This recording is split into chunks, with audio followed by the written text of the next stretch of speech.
السلام علیکم ورحمۃ اللہ وبرکاتہ، نحمده ونصلی علی رسولہ الکریم، اما بعد فاعوذ باللہ من الشیطان الرجیم، بسم اللہ الرحمن الرحیم، رب اشرح لی صدری ویسر لی امری واحلل عقدۃ من لسانی یفقهوا قولی۔ عن عبد اللہ بن مسعود قال سألت رسول اللہ صلی اللہ علیہ وسلم ای العمل افضل قال الصلاة لوقتها، رواہ مسلم۔ سیدنا عبداللہ ابن مسعود رضی اللہ تعالی عنہ سے روایت ہے کہ میں نے رسول اللہ صلی اللہ علیہ وسلم سے پوچھا کون سا عمل سب سے زیادہ فضیلت والا ہے؟ آپ صلی اللہ علیہ وسلم نے فرمایا نماز کا اپنے وقت پر پڑھنا۔ صحابہ کرام جن کے اندر نیکی کے کاموں میں آگے بڑھنے کا ایک شوق تھا، سبقت کی ایک خواہش تھی، وہ اللہ کے رسول صلی اللہ علیہ وسلم سے ایسے سوالات کیا کرتے تھے کہ جن کے ذریعے انہیں معلوم ہو سکے کہ وہ زیادہ سے زیادہ بھلائی کے کام، نیکی کے کام کیسے کر سکتے ہیں۔ انہی سوالوں میں سے ایک سوال اس بارے میں تھا کہ سب سے افضل کام کون سا ہے، سب سے بہترین کام کون سا ہے؟ تو آپ صلی اللہ علیہ وسلم نے فرمایا نماز کا اپنے وقت پر پڑھنا۔ ہم سب جانتے ہیں کہ نماز ایمان کی پہچان ہے۔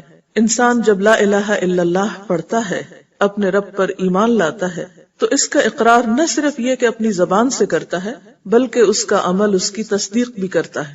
ایمان کی تصدیق کرنے والے اعمال میں سے ایک عمل نماز پڑھنا ہے۔ نماز بذات خود ایک بہترین کام ہے، لیکن وہ نماز جو اپنے وقت پر پڑھی جائے وہ سب سے افضل عمل قرار پاتی۔ ایک حدیث میں آتا ہے، حضرت عائشہ رضی اللہ تعالی عنہا روایت کرتی ہیں کہ آپ صلی اللہ علیہ وسلم نے کوئی نماز اس کے آخری وقت میں نہیں پڑھی یہاں تک کہ اللہ نے آپ کو وفات دے دی۔ یعنی آپ صلی اللہ علیہ وسلم کا اپنا ذاتی طرز عمل کیا تھا کہ آپ نماز کو ہمیشہ اول وقت پر ادا کیا کرتے تھے۔ پھر اسی طرح ہم دیکھتے ہیں کہ نماز کو تاخیر سے ادا کرنا منافقت کی علامت ہے۔ قرآن پاک میں اللہ تعالیٰ فرماتے ہیں منافقین کے بارے میں وَإِذَا قَامُوا إِلَى الصَّلَاةِ قَامُوا كُسَالَىٰ، جب وہ نماز کے لیے کھڑے ہوتے ہیں تو سستی کے مارے، اور سستی میں تاخیر بھی شامل ہے۔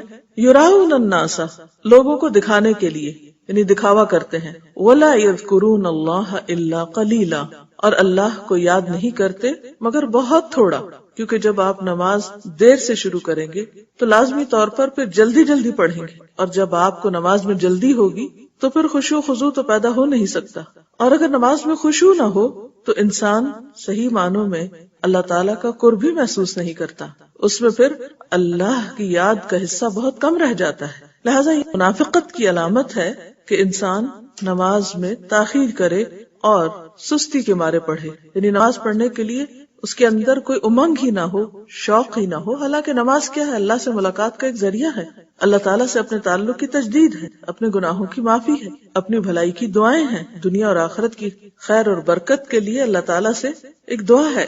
اس کی وضاحت ایک حدیث بھی کرتی ہے۔ آپ صلی اللہ علیہ وسلم نے فرمایا منافق کی نماز اثر یہ ہے کہ وہ بیٹھا آفتاب کے زرد ہونے کا انتظار کرتا ہے، یعنی دھوپ پیلی پڑنے کا، یہاں تک کہ جب وہ زرد ہو جاتا ہے تو وہ نماز کے لیے کھڑا ہو جاتا ہے اور 4 ٹھونگے مارتا ہے، اور اس میں اللہ کو یاد نہیں کرتا مگر بہت تھوڑا۔ یعنی پہلے اول وقت میں نماز نہیں پڑھتا، لیکن جب بہت تھوڑا وقت رہ جاتا ہے تو نماز کے لیے اٹھتا ہے۔ منافق کا یہ طرز عمل اس بات کی علامت ہے کہ اس کے دل میں اللہ کا خوف نہیں، اللہ کی محبت نہیں، وہ دل تقوی سے خالی ہے، کیونکہ ہو نہیں سکتا کہ جس دل میں اللہ کی محبت ہو، جس دل میں اللہ سے ملاقات کا شوق ہو، پھر وہ دل نماز کی طرف راغب نہ ہو۔ پھر اسی طرح حضرت عبداللہ بن مسعود رضی اللہ تعالی عنہ سے روایت ہے کہ رسول اللہ صلی اللہ علیہ وسلم ایک روز اپنے صحابہ کے پاس سے گزرے تو پوچھا کیا تم جانتے ہو تمہارے رب نے کیا کہا ہے؟ صحابہ کرام نے 3 مرتبہ عرض کی اللہ اور اس کا رسول صلی اللہ علیہ وسلم بہتر جانتے ہیں۔ آپ نے فرمایا اللہ تعالیٰ کہتا ہے میری عزت اور جلال کی قسم، جو شخص وقت پر نماز ادا کرے گا میں اسے جنت میں داخل کروں گا، اور جس نے وقت پر نماز ادا نہ کی اسے چاہوں گا تو اپنی رحمت سے معاف کر دوں گا اور چاہوں گا تو عذاب دوں گا۔ تو اس سے پتہ چلتا ہے کہ انسان کی بخشش کا دار و مدار بھی اس پر ہے کہ انسان اپنے فرائض کی ادائیگی میں کتنا کانشیس ہے یا اس کا کتنا لحاظ اور پاس رکھتا ہے۔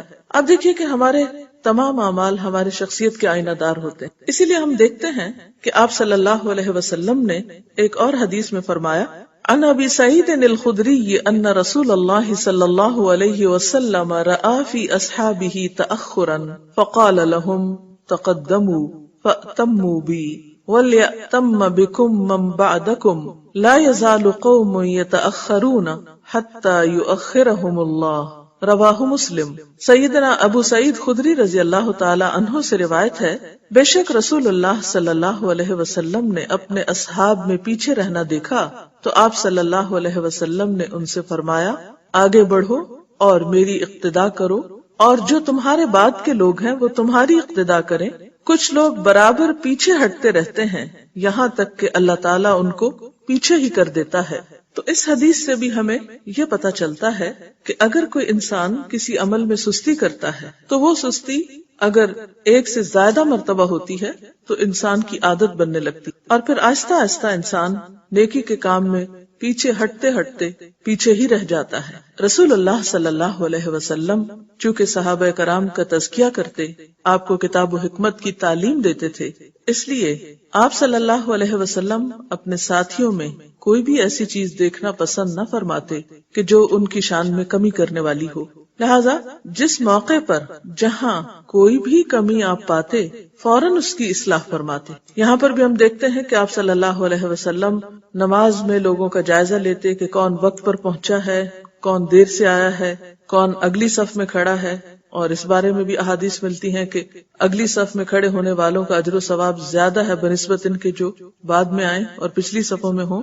تو آپ صلی اللہ علیہ وسلم محض تعلیم ہی نہیں دیا کرتے تھے بلکہ اپنے صحابہ کرام کے طرز عمل کو بغور دیکھا بھی کرتے تھے. اور اس میں آپ نے کچھ محسوس کیا کہ کچھ لوگ روزانہ ہی تاخیر سے آ رہے ہیں تو اس پر آپ نے کسی کا نام لے کر نہیں فرمایا بلکہ ایک عمومی انداز میں آپ نے نصیحت فرمائی جو آپ کا ایک خاص طریقہ تھا کہ جب بھی کچھ افراد کے اندر کوئی غلطی دیکھتے تو اس کا ذکر عمومی انداز میں کرتے تاکہ وہ لوگ بھی سمجھ جائیں جن کی غلطی ہے اور وہ بھی سمجھ جائیں جن کی غلطی نہیں لیکن آئندہ کے لیے وہ اس چیز کو اپنے سے دور ہی رکھیں. بہرحال جب آپ نے یہ ملاحظہ فرمایا کہ کچھ لوگ تاخیر کرتے ہیں اور نماز میں پچھلی صفوں میں کھڑے ہوتے ہیں تو آپ صلی اللہ علیہ وسلم نے اس موقع پہ فرمایا کہ ایسے لوگ جو پیچھے رہتے ہیں اللہ ان کو پھر پیچھے ہی کر دے گا. یہاں پیچھے کرنے سے مراد کیا ہے کہ پھر ان کے اجر و ثواب میں کمی ہوگی، پھر وہ اس بلند مقام تک نہ پہنچ سکیں گے. اور ایسا کہنے کا مقصد دراصل یہ تھا کہ لوگوں کے اندر آگے بڑھنے کا شوق پیدا ہو. جیسا کہ ہم قرآن پاک میں بھی دیکھتے ہیں اللہ تعالیٰ فرماتے ہیں فاستبقوا الخیرات، نیکی کے کاموں میں بھلائیوں میں سبقت کرو، آگے بڑھو، دوڑ لگاؤ. ففروا الی اللہ، اللہ کی طرف دوڑو. یعنی انسان ہمیشہ زندگی میں کچھ چیزوں کی طرف دوڑتا ہے اور کچھ چیزوں سے بے نیازی برتتا ہے. تو دین اسلام میں خیر اور بھلائی کی طرف بڑھنے کی طرف لوگوں کو ہمیشہ راغب کیا گیا اور برائیوں سے رکنے کے لیے کہا گیا. تو فاستبقوا الخیرات میں ہم دیکھتے ہیں کہ جو لوگ دین اسلام میں سبقت لے گئے اور نیکی کے کاموں میں ہمیشہ آگے رہے ان کے لیے آخرت میں بھی بلند درجوں کا وعدہ ہے. اللہ تعالیٰ فرماتے ہیں فالسابقون السابقون اولئک المقربون، کہ سبقت کرنے والے تو پھر سبقت کرنے والے ہیں، یہی مقرب لوگ ہیں. یعنی قیامت کے دن اللہ تعالیٰ کے قریب ہوں گے. اور جس کو اللہ سبحانہ وتعالی اللہ رب العزت کی قربت نصیب ہو تو اس کے لیے اس سے بڑا آنر کا، عزت کا مقام اور کیا ہو سکتا ہے. لیکن یہ مقام انہی خوش نصیب لوگوں کو ملے گا جو دنیا میں نیکی کے کاموں میں جلدی کرنے والے اور آگے بڑھنے والے ہوں گے.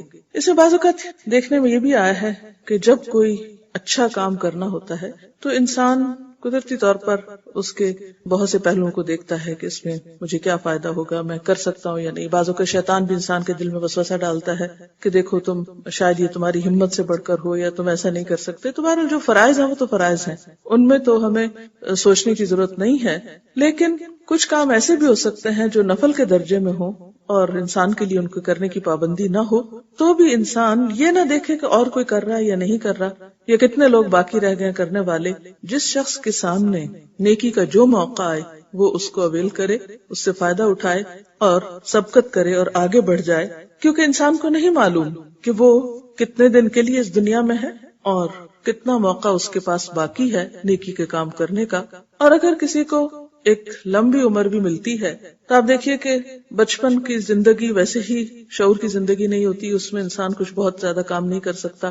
بڑھاپے میں انسان کا شوق کتنا بھی زیادہ ہو لیکن عموماً جسم ساتھ نہیں دیتا، جسمانی صلاحیتیں کم ہو جاتی ہیں، اور جوانی کا وقت ویسے ہی مختصر ہو جاتا ہے.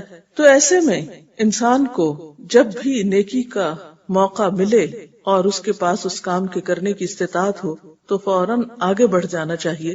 اللہ تعالیٰ کا وعدہ ہے کہ جو شخص میری طرف ایک بالشت آئے گا میں اس کی طرف ایک ہاتھ بڑھوں گا، جو چل کر میری طرف آئے گا میں دوڑ کر اس کی طرف آؤں گا.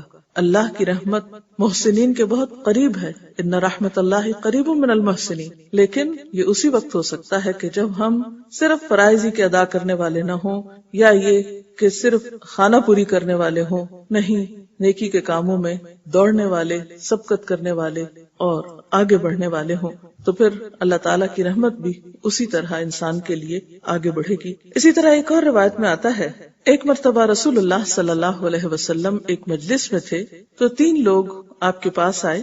ایک نے مجلس کے اگلے حصے میں جگہ پائی، وہ وہاں بیٹھ گیا، دوسرا پیچھے بیٹھ گیا اور تیسرا منہ پھیر کر چلا گیا.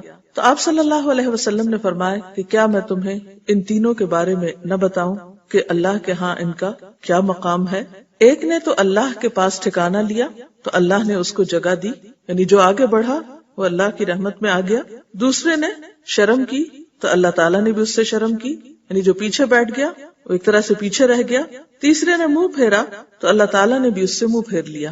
یعنی اللہ تعالیٰ کا معاملہ بندے کے ساتھ ویسا ہی ہوتا ہے جیسے بندے کا گمان ہوتا ہے یا پھر جیسا بندے کا رویہ ہوتا ہے. لہٰذا ہم جانتے ہیں کہ عمر کا وقفہ اور عمر کی مہلت بہت کم ہے، لہٰذا نیکی کے جو بھی مواقع ہمارے سامنے آئے ان سے بھرپور فائدہ اٹھانا چاہیے. ایک اور روایت میں آتا ہے، حضرت ابو ہریرہ سے روایت ہے، رسول اللہ صلی اللہ علیہ وسلم نے فرمایا 7 چیزوں سے پہلے نیک اعمال میں جلدی کرو.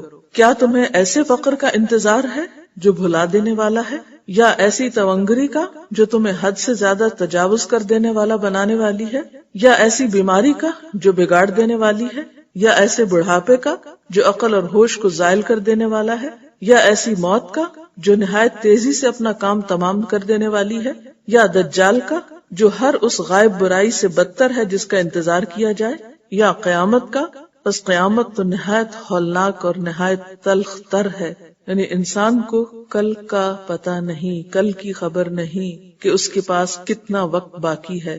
لہذا جو مہلت آج ملی ہوئی ہے اس سے زیادہ فائدہ اٹھایا جائے اور نیکیوں میں سبقت کی جائے، کیونکہ نیک لوگ جو نیکی میں آگے ہوں گے وہ قیامت کے دن بھی آگے ہوں گے، اللہ تعالیٰ کے مقرب ہوں گے. اور اللہ تعالیٰ کی طرف سے ہم سب کے لیے ایک پیغام بھی ہے، سارعوا الی مغفرۃ من ربکم وجنۃ عرضها السماوات والارض اعدت للمتقین. جلدی کرو، دوڑو مغفرت کی طرف، بخشش کی طرف، اور اس جنت کی طرف جس کی وسعت آسمان و زمین کے برابر ہے، جو متقی لوگوں کے لیے تیار کی گئی ہے.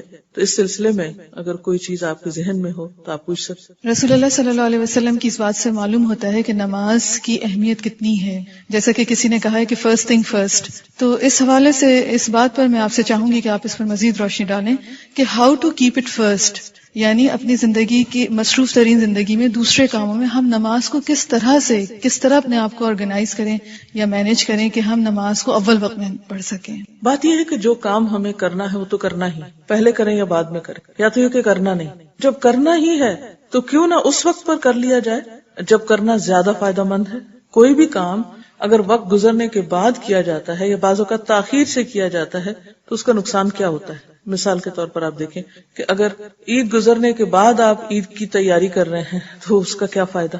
اسی طرح اگر نماز کا وقت گزرنے کے بعد یا افضل وقت گزرنے کے بعد آپ ایک کام شروع کر رہے ہیں تو اس سے آپ کا کیا فائدہ ہوگا. پھر اسی طرح یہ ہے کہ یہ صرف نماز میں تاخیر ہی کی بات نہیں، یہ ایک پورے ایٹیٹیوڈ کی بات ہے. جو انسان اپنے فرائض اور ذمہ داریوں کا احساس رکھتا ہے اور اپنی زندگی میں ترجیحات کو متعین کر سکتا ہے وہی ایک کامیاب انسان ہے. تو نماز اصل میں ہمیں ہماری ذمہ داریوں کا احساس سکھاتی ہے، اور پھر یہ کہ جو اول درجے کی ذمہ داری ہے وہ اول وقت پر ہی ادا کر لی جائے، کیونکہ تاخیر نقصان دہ ہو سکتی. مثلاً اگر آپ کسی بھی کام کے لیے دیر سے گھر سے نکلتے ہیں تو ہو سکتا ہے کہ وہ اپرچونٹی آپ کے ہاتھ سے چلی جائے. مثلا اگر آپ کو کسی جہاز پر یا ریل پر بیٹھ کر کسی دوسرے شہر میں جانا ہے اور آپ وقت پر گھر سے نہیں نکلتے، ہو سکتا ہے رستے میں آپ کو ٹریفک ملے یا کوئی بھی اور ایسی مجبوری ہو جس کی وجہ سے آپ کو سارا پلان ہی ختم ہو جائے، خراب ہو جائے، تو اس کا نقصان کس کو ہوگا؟ یعنی صرف دین کے معاملات میں نہیں، دنیا کے معاملات میں بھی بعض چیزوں میں تاخیر انسان کو بے حد نقصان دیتی. اور اس میں بھی آپ دیکھیے کہ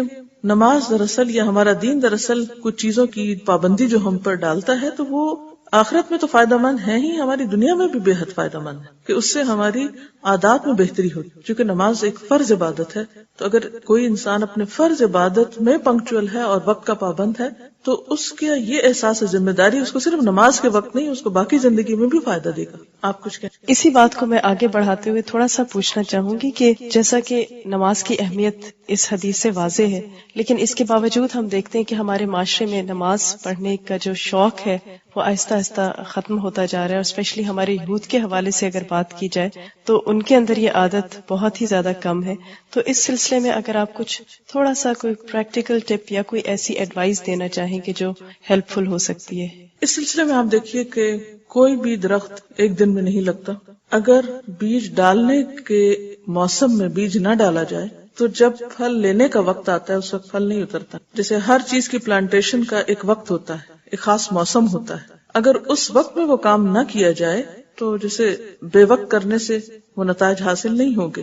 اسی طرح اگر بچوں کے اندر بچپن سے ایک عادت نہ ڈالی جائے، یعنی وقت کی پابندی کی یا نماز کی پابندی کی، تو بڑے ہو کر ناممکن تو کوئی چیز نہیں لیکن مشکل ضرور ہوتا ہے. اسی لیے ہم دیکھتے ہیں کہ نبی صلی اللہ علیہ وسلم نے 7 سال کی عمر سے ہی نماز کی عادت ڈالنے کا حکم دیا کہ بچوں کو نماز کے لیے کہنا شروع کرو، اور 10 سال کی عمر میں اگر وہ نماز نہ پڑھے تو سختی بھی کرو ان پر. یعنی کسی اور معاملے میں سختی کا حکم نہیں جس طرح نماز کے معاملے میں. ایسا کیوں ہے؟ اس لیے کہ 7 سال کی عمر اگرچہ ایک بچپنے کی عمر ہے. اب دوسری طرف ایک اور حدیث میں بھی آتا ہے کہ رفع القلم عن 3، 3 لوگوں سے قلم اٹھا لیا گیا ہے، یعنی ان کے اعمال نامے نہیں لکھے جاتے، جن میں سے ایک بچہ ہے جو کہ ابھی چھوٹا ہے اور اس نامہ اعمال ابھی تیار نہیں ہو رہا. لیکن اس کے باوجود جبکہ نامہ اعمال ابھی نہیں تیار ہو رہا اور اس پر فرض ہے ہی نہیں نماز، پھر بھی کیا حکم ہے کہ اسے نماز پڑھنا سکھاؤ یا اس کو نماز کی عادت ڈالو. 3 سال تک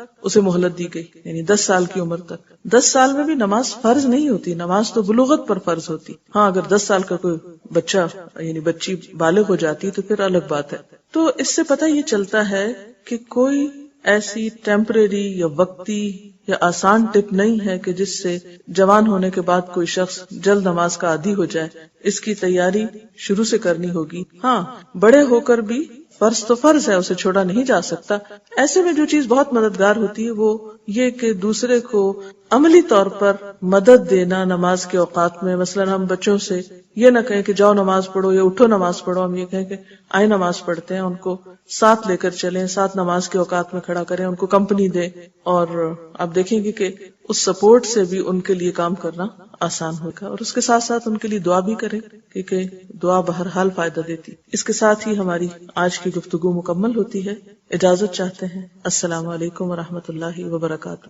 میرے معزز اور مکرم بھائیوں اور بزرگوں اور بہنوں، کتنی خوش نصیبی ہے کہ آج ہم ایمان کی حالت میں ہیں اور رمضان قریب ہے. اللہ اس رمضان کی رحمتوں کو سمیٹنے کی توفیق عطا فرمائے. کیف نستقبل رمضان، میں رمضان المبارک کا استقبال کیسے کروں؟ مجھے اس بات کی فکر ہونی چاہیے سلف صالحین کا طریقہ کیا تھا. سب سے پہلے اپنی نیتوں کو خالص کر لیجئے تاکہ اس مہینے کی برکات کو دامن میں جمع کرنا چاہتے ہو، اخلاص کے بغیر ممکن نہیں. حذیفہ نے کہا تھا یا موسیٰ 3 خصال ان کن فیک، اگر 3 باتیں تجھے نصیب ہو جائیں، لم ينزل من السماء خیر الا كان لك فيه نصیب، آسمان سے جتنی بھی خیر و برکت نازل ہوگی تجھے ضرور حصہ ملے گا. لیکن کب؟ جب 3 کام تم کر لو گے. سب سے پہلا کام یکون عملک للہ، اللہ کی رضا کے لیے کام کیا کرو. روزہ اور تراویح اللہ کے لیے، دکھانے کے لیے نہیں، شہرت اور واہ واہ کے لیے نہیں، اس رب کی رضا کے لیے جس نے جنت انعام رکھا ہے. دوسرا کام وَتُحِبُّ لِلنَّاسِ مَا تُحِبُّ لِنَفْسِكَ، جو اپنے لیے پسند کرتے ہو مسلمان بھائی کے لیے بھی پسند کیا کرو. آسمان سے جو بھی برکت اترے گی تجھے حصہ ضرور ملے گا. وَهَذِهِ الْكِسْرَى تَرْفَعُهَا مَا قَدَرْتَ، تیری جیب میں جو کچھ ہے تم بھی اللہ کے ہو، اور یہ جیب میں جو کچھ ہے یہ بھی اللہ کا دیا ہوا ہے، جو اللہ نے عطا کیا ہے. اس میں سے لوگوں کو محروم نہ کرنا، کھانے کا ایک ٹکڑا ہی کیوں نہ ہو. نہ جانے ایک شخص نے صبح سے یہ ٹکڑا بھی نہ کھایا ہو. صدقہ کیا کرو، اخلاص صدقہ جو اپنے لیے پسند کرتے ہو اپنے بھائیوں کے لیے پسند کیا کرو. تم چاہتے ہو تمہیں عزت ملے، مسلمانوں کو عزت دیا کرو. تم چاہتے ہو تمہارا احترام ہو، تم بڑوں کو احترام دیا کرو. تم چاہتے ہو مجھ پہ کوئی شفقت کرے، چھوٹوں پہ شفقت کیا کرو. تم چاہتے ہو میرے ساتھ خیر اور بھلائی کے معاملے ہوں، تم خیر و بھلائی لوگوں کے ساتھ کیا کرو. آسمان سے جتنی برکت اترے گی اللہ تجھے اس میں حصے دار بنا دیں گے. ایک دوسرا کام جو تمہیں کرنا ہے، رسول اللہ صلی اللہ علیہ وآلہ وسلم کے صحابہ کس قدر خوبصورت زندگیاں گزارتے تھے. عبداللہ ابن مسعود رضی اللہ تعالی عنہ جب ان سے سوال کیا گیا کیف کنتم تستقبلون رمضان، آپ رمضان کا استقبال کیسے کرتے تھے؟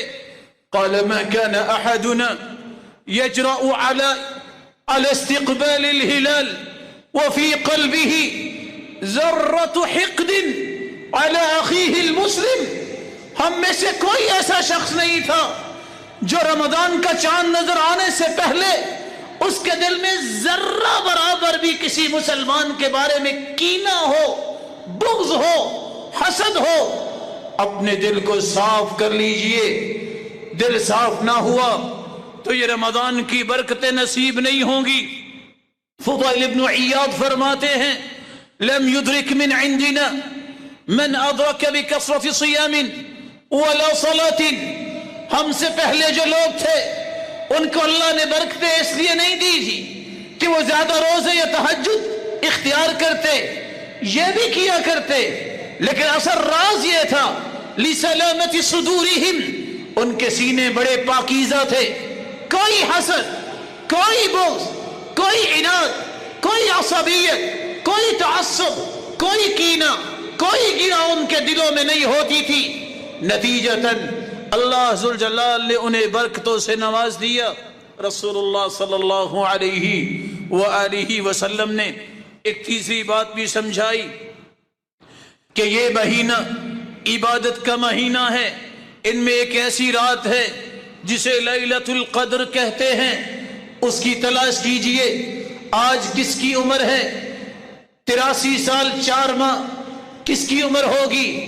ایک رات جو گنتی کے 5 سے 6 گھنٹے ہے جو عبادت میں گزارتا ہے. اللہ ذوالجلال اتنے سالوں سے جو عبادت میں مشغول ہو جتنا اس کو اجر ملے گا اللہ اس سے زیادہ اس انسان کو اجر دیتے ہیں جو لیلۃ القدر کی تلاش کرتا ہے.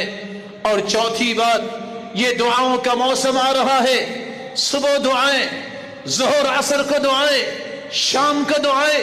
مت سمجھیے کہ افطاری کے وقت ہی دعا قبول ہوتی ہے، بلکہ حدیث کے الفاظ ہیں ثلاث دعوات یستجاب لہن لا شک فیہن.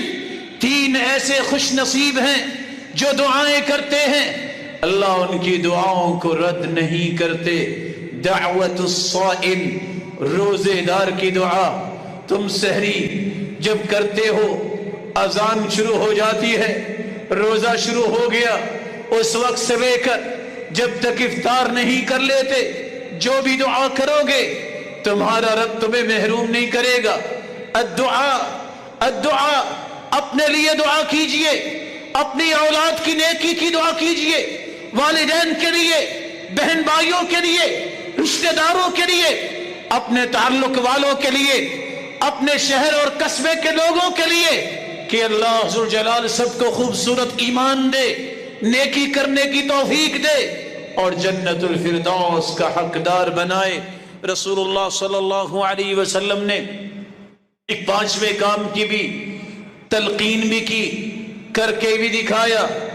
صدقہ کرنا، جس کی ابھی آپ بات سن رہے تھے، کثرت سے صدقہ کرنا، اس کی پلاننگ کر لیجئے. سلف مال جمع کرتے اس نیت سے کہ رمضان میں خرچ کریں گے، اور اللہ کے رسول صلی اللہ علیہ وسلم کا طریقہ یہ تھا کہ ریح المرسلہ، اتنی سخاوت کرتے جس طرح تیز ہوائیں ہر گھر تک پہنچتی ہے، اللہ ذوالجلال کے پیغمبر کی سخاوت بھی ہر گھر تک پہنچتی تھی. کوشش کیجئے رمضان سے پہلے ان گھروں کی تلاش کیجئے جن کے پاس سحری افطاری کا سامان بھی نہیں، پہنچائیے. یہ سب یہاں رہ جائے گا، وہی کام آئے گا جو تم اللہ کی رضا کے لیے خرچ کرو گے. یاد رکھنا کفن کو کوئی جیب نہیں لگاتا. تم 2 ارب کے مالک ہو تو 2 باتیں یاد رکھنا. یہ 2 ارب تم چھوڑ کے چلے جاؤ گے، ایک بھی ساتھ نہیں لے کے جاؤ گے. لیکن دوسری بات بھی یاد رکھنا، یہ کھائیں گے پچھلے ہی، حساب تم سے لیا جائے گا. اس لیے حرام نہ کماؤ، حرام سے بچو، اور جو اللہ نے حلال دے دیا ہے اس کے ذخیرے نہ کرتے رہو. انفق ما فی الجیب یأتیک ما فی الغیب، جو تمہاری جیب میں ہے وہ اللہ کی رضا کے لیے تم خرچ کرو، اللہ ان خزانوں کے منہ تمہاری طرف کھول دیں گے جو غیب کے خزانے ہیں. انفق یا ابن آدم انفق علیک، اے آدم کے بیٹے تم میری رضا کے لیے خرچ کرو، میں تجھ پہ خرچ کروں گا. انسان جتنا بھی خرچ کر لے رب تعالی کا مقابلہ تو نہیں کر سکتا. اور آخری بات، یہ زندگی کے ایام جو آنے والے ہیں، اللہ کے رسول کے فرمان کی روشنی میں اللہ کے رسول کا فرمان ہے ہر آنے والا دن پہلے سے برا ہوگا. اپنے آپ کو مضبوط کیجئے ایمان پر، قرآن پر، عبادت پر، خیر خواہی پر، عدل و انصاف پر. یہ وہ مواصفات ہیں جس کو نصیب ہو جائیں اللہ ذوالجلال اس کو اجر کتنا دیتے ہیں. صبر کرنا سیکھیے، برداشت کرنا سیکھیے. مت دیکھیے گرمی ہے، شاید زندگی کا یہ آخری رمضان ہو. بچوں کو بھی اس بات کی توجہ دلائیے. کس طرح صحابہ بچوں کو بھی روزہ رکھواتے اور فرماتے ہیں کہ کننا نصنع لهم اللعب من العهن، ہم روئی کے کھلونے بنا کے انہیں دیتے کہ ذرا توجہ میں رہیں اور شام تک یہ گزارا کر لے. بچوں کو بھی اس بات کی توجہ دلائیے، یہ اولاد امانت ہے، ان کا خیال کرو. رسول اکرم صلی اللہ علیہ وسلم نے فرمایا ان من ورائکم زمان صبر، ایک وقت آنے والا ہے جہاں تمہیں صبر کرنا پڑے گا. فتنے اتنے ہوں گے، تانے، مشکلات، مسائل، دکھ، بیماریاں، وبائیں، طرح طرح کی مشکلات، لیکن دین کو نہ چھوڑنا. موت آئے تو دین پر. اللہ کے پیارے پیغمبر کیا ملے گا؟ فرمایا للمتمسک بھی اجر 50 شہیدا. اگر تم ایسے معاشرے میں جہاں فتنے ہوں گے، جہاں مصائب ہوں گے، دین پہ ڈٹ جاؤ گے، میں نماز نہیں چھوڑوں گا، توحید پہ آنچ نہیں آنے دوں گا، میں اللہ کے رسول کی رسالت پہ آنچ نہیں آنے دوں گا. اگر انہیز اور ایتھکس کو مضبوطی سے تھام لو گے 50 شہیدوں کے برابر اجر دیے جاؤ گے. صحابی سوال کرتے ہیں یا رسول اللہ صلی اللہ علیہ وسلم منا او منہم، ہم میں سے 50 یا اس دور کے 50 لوگ؟ آپ نے فرمایا اجر 50 شہیدا منکم، میرے صحابہ تم میں سے اگر 50 شہید ہو جائیں، جتنا ان 50 کو اجر ملے گا، اس فتنے کے دور میں دین پہ ڈٹ جانے والا اس کو بھی اس کے برابر اجر ملے گا۔ بلکہ یمن سے ایک عورت آئی، کہتی ہے بیمار ہوں، بیماری پہ صبر نہیں آ رہا۔ آپ نے فرمایا اصبری فلا حساب علیکی، اللہ کی بندی ایک کام تم کر لو، ایک خوشخبری میں سنا دیتا ہوں، صبر تم کر لو، میں خوشخبری سناتا ہوں، اللہ ذوالجلال تجھے بغیر حساب کی جنت میں داخل فرمائیں گے۔ اللہ ذوالجلال ہم سب کو جنت الفردوس میں بغیر حساب کے داخل فرمائے۔ جس طرح یہ اے اللہ تیرے گھر میں ہیں، ان کو اپنی جنت کے بھی مہمان بنا اور اپنے دیدار کا مستحق بنا۔ وآخر دعوانا ان الحمد للہ۔ نوح علیہ السلام کی وفات کا جب وقت ہوا تو انہوں نے اپنے دونوں بیٹوں کو بلا کر وصیت کی اور کہا وَآمُرُكُمَا بِلَا إِلَهَ إِلَّا اللَّهِ، میں تمہیں وصیت کرتا ہوں کہ لا الہ الا اللہ یہ کلمہ نہ چھوڑنا۔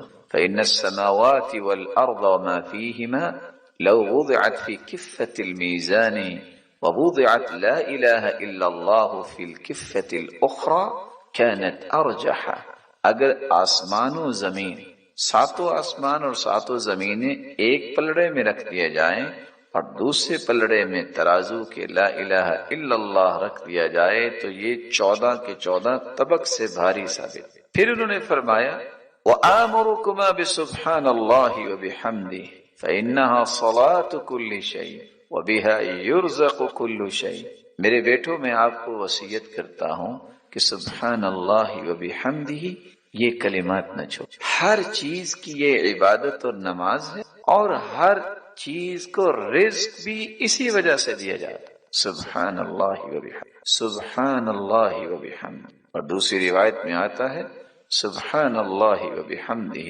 سبحان اللہ العظیم۔ یہ اللہ ذوالجلال کے ہاں بہت ہی پیارے کلمات ہیں اور ترازو میں بہت ہی بھاری ہیں اور زبان پہ بہت ہی آسان ہے۔ اور حدیث تو اس بات کی بھی وضاحت کرتی ہے کہ 100 مرتبہ اگر کوئی کہہ دے سبحان اللہ وبحمدہ، سمندر کے جھاگ جتنے بھی گناہ ہوں تو اللہ ذوالجلال اس کے گناہوں کو معاف۔ بلا شبہ رسول اللہ صلی اللہ علیہ وسلم نے اس کے بارے میں امت کی رہنمائی فرمائی ہے۔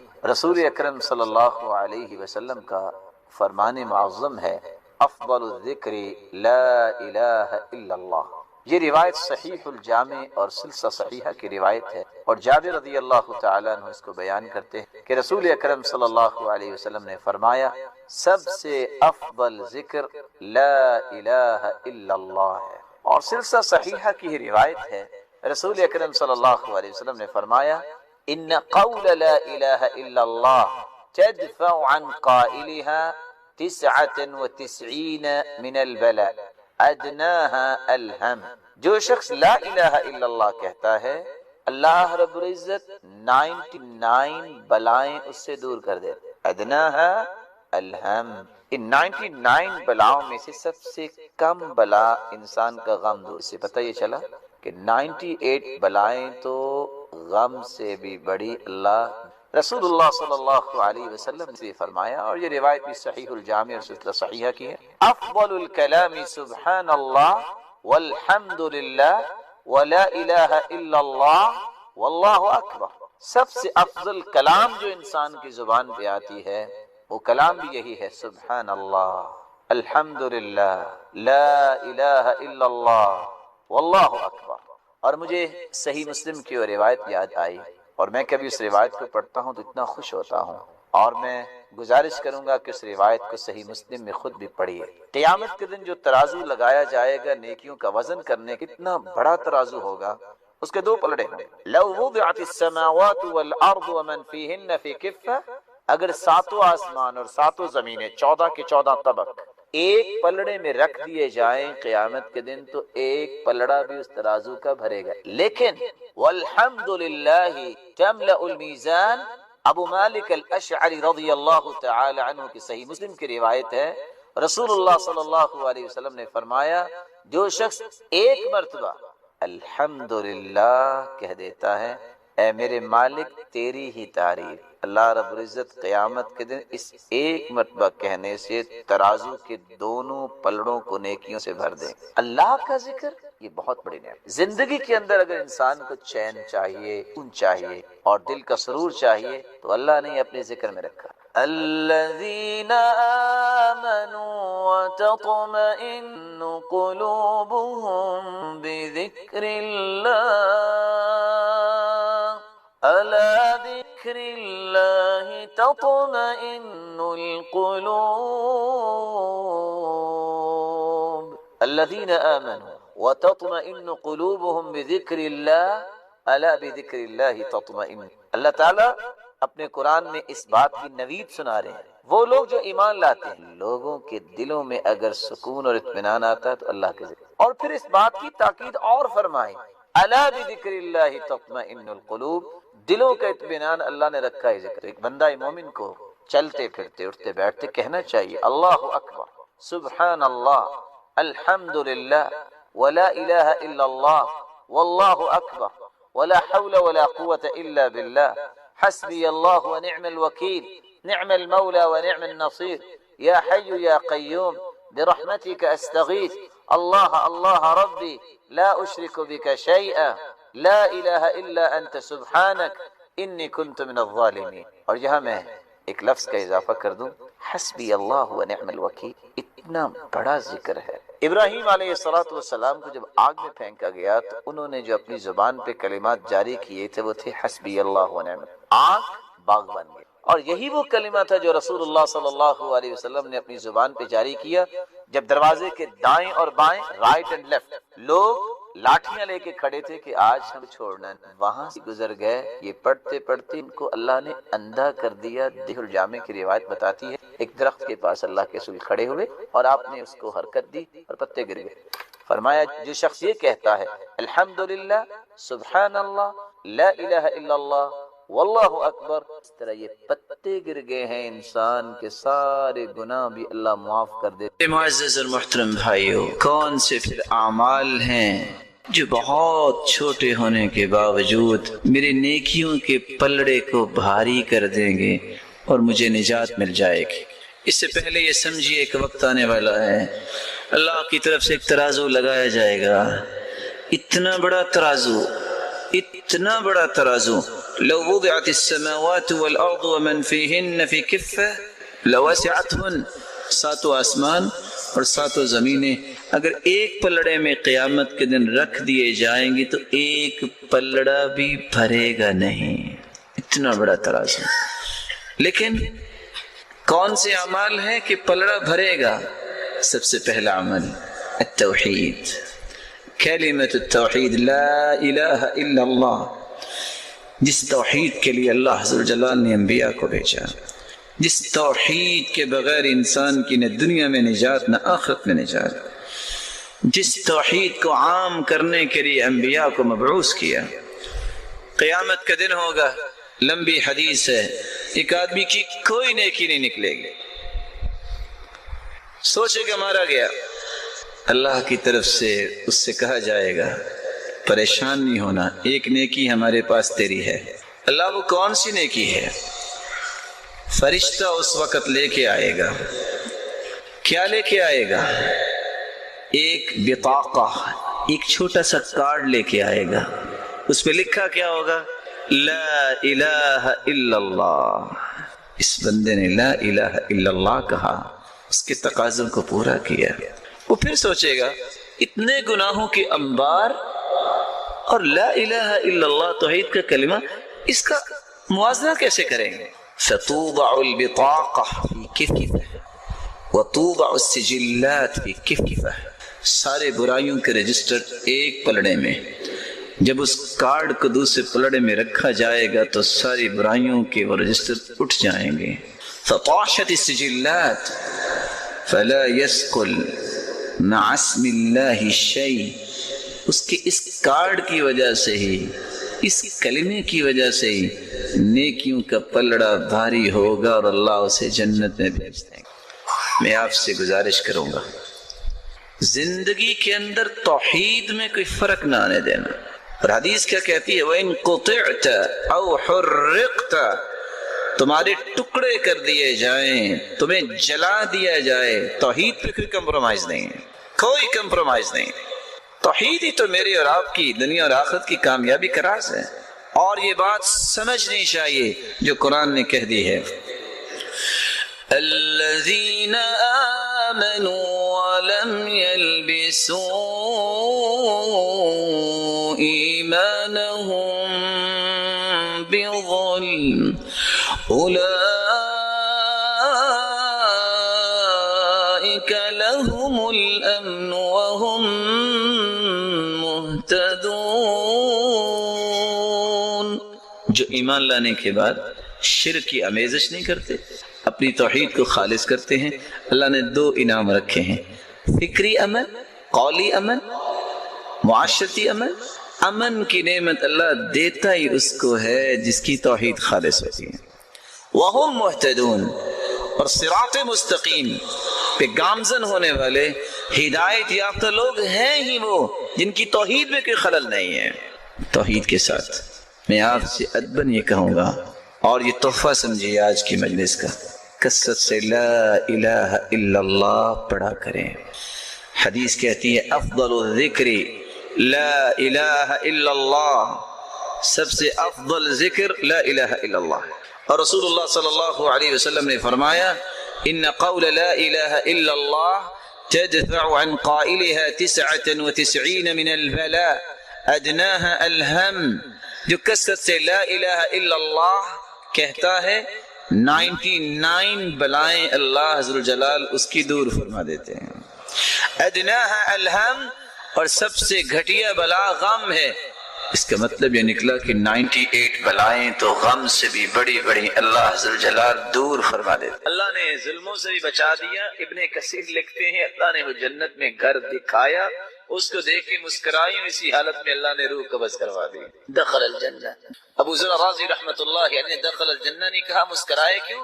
اللہ نے ان کو جنت دکھائی ہوگی جس کے بعد اس کی جان قبض کر لی۔ کیا کریں جی، ہمارا بیٹا تو جیل میں پھنسا ہوا ہے، پکڑا گیا ہے، دشمن نے اس کے ساتھ یہ کیا ہے۔ ابو مالک اشجعی رضی اللہ تعالیٰ عنہ کا قصہ، وَإِن كَانَ فِي هَذِهِ الْقِصَّةِ مَقَالًا عِنْدَ الْبَعْضِ، اگر اس کو دیکھا جائے تو کیا سمجھ آتی؟ اللہ کے رسول کے پاس تشریف لائے، یا رسول اللہ صلی اللہ علیہ وسلم ان ابنی اسرہ العدو وجزعته امه، میرے بیٹے کو دشمن لے گیا ہے، ماں رو رہی ہے، کیا کروں؟ دشمن کے پیچھے گھوڑے بھجوانا چاہتا ہوں کہ میرا بیٹا چھڑا لا۔ کہا جاؤ خود بھی اور اپنی بیوی کو کہو لا حول ولا قوت الا باللہ پڑھیں۔ واپس کر لوٹے، بیوی نے کہا ہاں، دشمن کے پیچھے پھر اللہ کے رسول نے کسی گھوڑ سواروں کو بھیجا؟ کہا نہیں، ایک نسخہ دیا ہے۔ کون سا نسخہ؟ لا حول ولا قوت الا باللہ۔ کیا ہوا؟ اللہ سبحانہ و تعالیٰ کی مدد کیسے نازل ہوئی؟ دونوں نے پڑھنا شروع کیا، بیٹا اکیلا نہیں آیا، فاستاق ونم، دشمن کی بکریاں بھی ہانک کر گھر لے آئے۔ آج ہمارے اندر یقین ہے، آج ایک شخص کہتا ہے کہ میرے پاس اولاد نہیں ہے، کیا کروں؟ میرے پاس مال نہیں ہے۔ اللہ کے رسول صلی اللہ علیہ وسلم نے جب یہ فرما دیا من لزم الاستغفار جعل اللہ له من كل هم فرجا ومن كل ضيق مخرجا ورزقه من حيث لا يحتسب، جو شخص استغفار کرتا ہے استغفر، اگر زیادہ یاد نہیں کر سکتا استغفر اللہ، اگر ہمت ہے استغفر اللہ ربی من كل ذنب واتوب الیہ، اگر اور کر سکتا ہے استغفر اللہ الذی لا الہ الا هو الحی القیوم واتوب الیہ۔ جو اس کو کثرت سے پڑھتا ہے اللہ ہر مصیبت کو خوشیوں میں بدل دیتے ہیں، ہر تنگی کو آسانیوں میں بدل دیتے ہیں، اور جہاں سے گمان نہیں ہوتا وہاں سے اللہ رزق دیتے ہیں۔ گمان تو یہ ہے دکان سے ملے گا، گمان تو یہ ہے آفس سے ملے گا، گمان تو یہ ہے جو انسان کے گمان میں ہوتا ہے کہ یہاں کام کروں گا، یہاں کام کروں گا، اللہ سبحانہ و تعالیٰ وہاں سے دے گی جہاں تمہارا گمان نہیں۔ یقین کر لو۔ اور قرآن مجید نے اس بات کو بیان کیا ہے۔ نوح علیہ السلام اپنی قوم کو کیا کہہ رہے ہیں؟ فَقُلْتُ اسْتَغْفِرُوا رَبَّكُمْ إِنَّهُ كَانَ غَفَّارًا، استغفار کر لو، سب سے پہلی بات اللہ تمہارے گناہوں کو معاف کر دے، اس سے بڑا انعام ہے ہی۔ يُرْسِلِ السَّمَاءَ عَلَيْكُمْ مِدْرَارًا، آسمان سے بارش نازل ہوگی۔ انسانی زندگی بھی اگر مرہون منت ہے بارش، کائنات کی ایک ایک چیز جو اگتی ہے زمین سے بارش کی وجہ۔ يُرْسِلِ السَّمَاءَ عَلَيْكُمْ مِدْرَارًا وَيُمْدِدْكُمْ بِأَمْوَالٍ، تم کہتے ہو میرے پاس مال نہیں، یقین اگر آ جائے، اور اللہ کے رسول صلی اللہ علیہ وسلم کی بات میں سنا دو، یہ بار بار یقین میں کیوں کہہ رہا ہوں؟ فرمایا صلاح اول هذه الامه بالزهد واليقين ويهلك اخرها بالبخل والامل. اس امت کے پہلے لوگ اگر کامیاب ہوئے یقین اور زہد کی وجہ سے، اور اس امت کے آخری لوگ اگر ہلاک ہوں گے بخیلی اور لمبی امید. آج ہمیں لمبی امیدیں ہیں. تعجب کی بات یہ ہے کہ اللہ کے رسول صلی اللہ علیہ وسلم نے تو فرمایا کہ مجھے تو یہ پتا نہیں ہے کہ میں آنکھ بند کیے کھولوں گا کہ نہیں. آج پتہ نہیں کس لمبی امید پہ انسان بیٹھا ہے. چلو جی آئندہ سال کام یہ کر لیں گے، چلو نماز شروع کر ہی لیں گے. اب میری بات کا غصہ نہ کیجیے گا، آپ میرے لیے بڑے محترم ہیں. چلو یار آئندہ سال شادی کے بعد داڑھی رکھ لیں گے. کس لمبی امید پہ بیٹھا ہوں؟ یا من بدنیا مشتغل وقد غرك طول الامل والموت ياتي بغتة والقبر صندوق العمل. آج تم نے دنیا کے لیے کیا کچھ نہیں کر لیا؟ کبھی سوچا کہ اللہ سبحانہ و تعالیٰ نے کر صرف اتنا پوچھ دیا کہ تیرا تو وضو مکمل نہیں تھا، کرو گے کیا؟ ہر شخص یہ جانتا ہے کہ وضو کے بغیر نماز نہیں ہوتی. اس شخص کا وضو کیسا ہے؟ ویسے میں بات یہ وضو کے پاس ہی کروں گا، اس کو تھوڑا سا آگے لیے چلتے ہیں، اس زبانی بات کو مکمل کر لیں. نبی کریم صلی اللہ علیہ وسلم نے صحابی سعد کو بلایا. الا اخبرکم بشیء، تمہیں ایک بات کی خبر نہ دوں؟ جب تم میں سے کسی کو کوئی کر مصیبت دکھ آئے یہ کلمات پڑھ لیں، لا الہ الا انت سبحانک انی کنت من الظالمین. اور آگے لفظ کیا ہے؟ لم يدعو بها رجل قط الا استجاب اللہ له.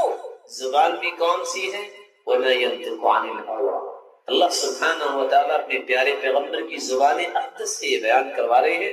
جس شخص نے بھی یہ دعا کی ہے کسی بھی مصیبت میں اللہ نے اس کی دعا کو ضرور قبول کیا. یقین کر لینا چاہیے. آج کی قرض میں پریشان ہے تو علی رضی اللہ تعالیٰ عنہ کو اللہ کے رسول نے کیا فرمایا؟ میں تمہیں الا اعلمک کلمات لو كان عليك مثل جبل صغير او صغير دينا ادى الله عنك. اگر جبل صغیر جتنا